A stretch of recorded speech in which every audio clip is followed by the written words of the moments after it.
press briefing, Chinese Foreign Ministry spokeswoman Ning has stated that China maintains its impartial stance on Ukraine.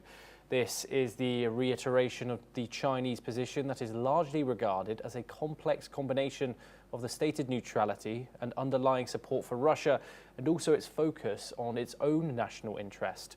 The outcome of the war will carry significant implications for China's strategic calculus, and hence its policies have been finely calibrated to protect its interests.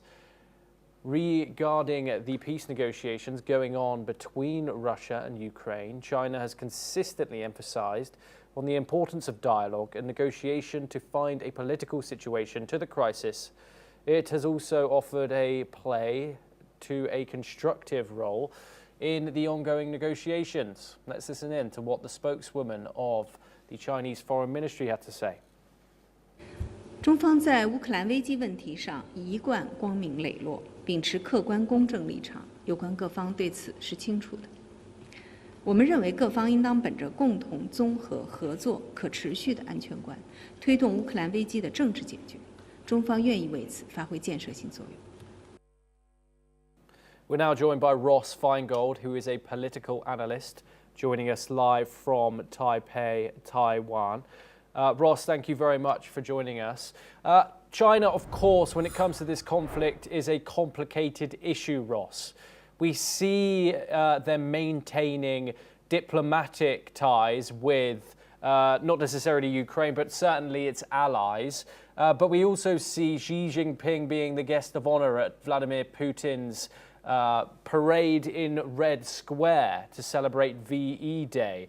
China continues to stress its impartial stance. Do you believe this neutrality is genuine, or does it tilt towards Moscow?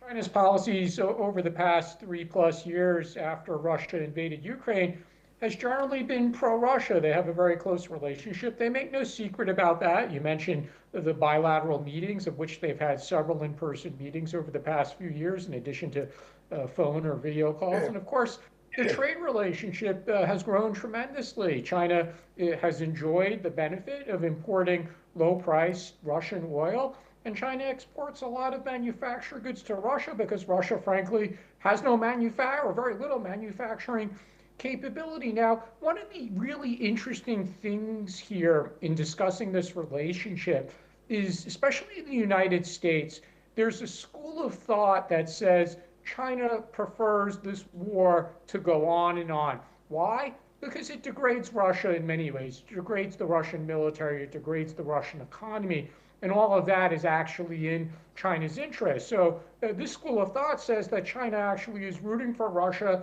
to keep fighting. China is rooting for Russia to keep fighting, and China is not rooting for a ceasefire or a peace agreement. My own view is different. I actually think China would prefer that a peace agreement or a long-term ceasefire is reached because China has a greater interest in trade normalcy. China wants to do business. China doesn't want its companies sanctioned by the United States for doing business with Russia. So I actually think China would prefer that Russia rejoins the global trading community. Ross, thank you very much for that analysis.